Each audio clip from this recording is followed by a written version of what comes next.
Bab Kenalilah Hati dan Pikiran Orang Lain. Dalam buku Memperdalam Hukum Kekuasaan, karya Robert Greene mengajarkan pentingnya memahami motivasi, keinginan, emosi orang lain untuk menguasai seni memengaruhi. Dengan mengenal hati dan pikiran orang lain, kita dapat memprediksi tindakan mereka, membangun hubungan yang kuat, dan mencapai tujuan kita tanpa menimbulkan konflik.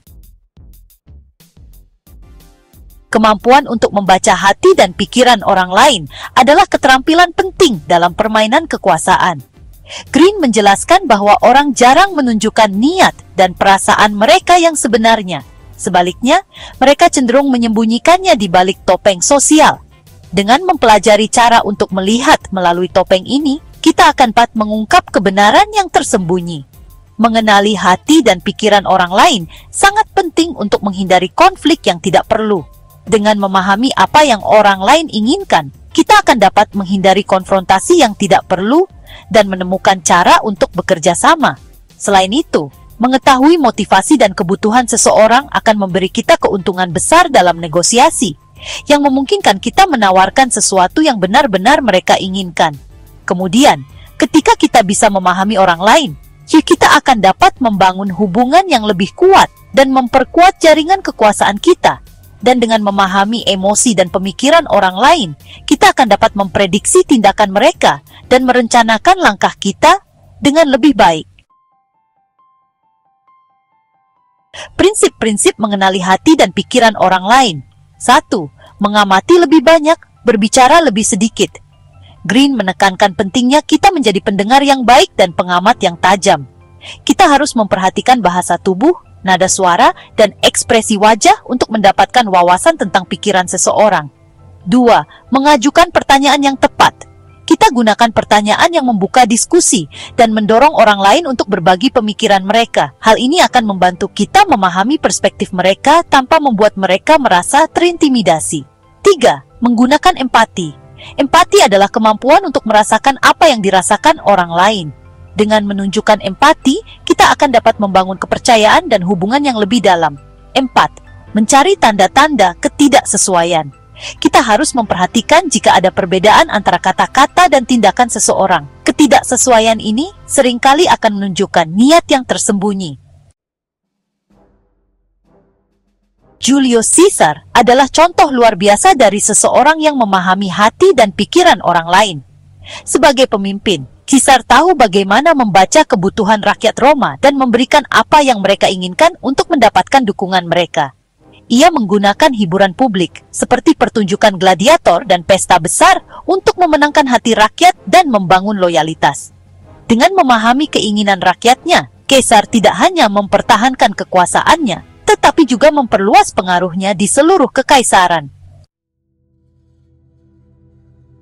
Cara mengenal hati dan pikiran orang lain. Pertama, membangun kepercayaan. Orang cenderung lebih terbuka kepada mereka yang mereka percayai. Untuk itu, kita harus menjadi seseorang yang dapat diandalkan dan konsisten dalam kata dan tindakan kita. Kedua, mengamati lingkungan mereka. Lingkungan seseorang sering mencerminkan prioritas dan nilai-nilai mereka. Jadi kita harus memperhatikan bagaimana mereka berinteraksi dengan orang lain dan apa yang mereka anggap penting. Ketiga, menggunakan psikologi inversi. Terkadang, dengan bertindak berlawanan dari apa yang diharapkan, kita dapat mengungkap respons asli seseorang dan mendapatkan wawasan tentang motivasi mereka. Dan keempat, memanfaatkan cerita dan metafora. Cerita seringkali dapat mengungkapkan lebih banyak tentang seseorang daripada fakta langsung. Jadi, kita harus mendengarkan bagaimana mereka berbicara tentang pengalaman mereka dan menggunakan cerita kita sendiri untuk membangun hubungan. Dalam dunia bisnis, pemimpin yang sukses adalah mereka yang mampu memahami kebutuhan karyawan dan pelanggan mereka. Misalnya Holtz, pendiri Starbucks, terkenal karena pendekatannya yang empatik terhadap karyawan dan pelanggan. Dengan mendengarkan umpan balik dan memahami kebutuhan mereka, ia berhasil menciptakan merek yang sangat dicintai di seluruh dunia. Schultz memahami bahwa memberikan pengalaman pelanggan yang luar biasa dimulai dengan memperlakukan karyawan dengan baik. Pendekatan ini tidak hanya meningkatkan loyalitas karyawan, tetapi juga menghasilkan kepuasan pelanggan yang lebih tinggi. Namun, jika orang merasa kita mencoba memanipulasi mereka, mereka mungkin akan kehilangan kepercayaan kepada kita. Oleh karena itu, kita harus menggunakan strategi ini dengan hati-hati dan tulus. Kemudian, membaca hati dan pikiran orang lain adalah seni, bukan sains. Jadi, kita harus selalu memeriksa asumsi kita dan memastikan kita tidak salah menafsirkan informasi.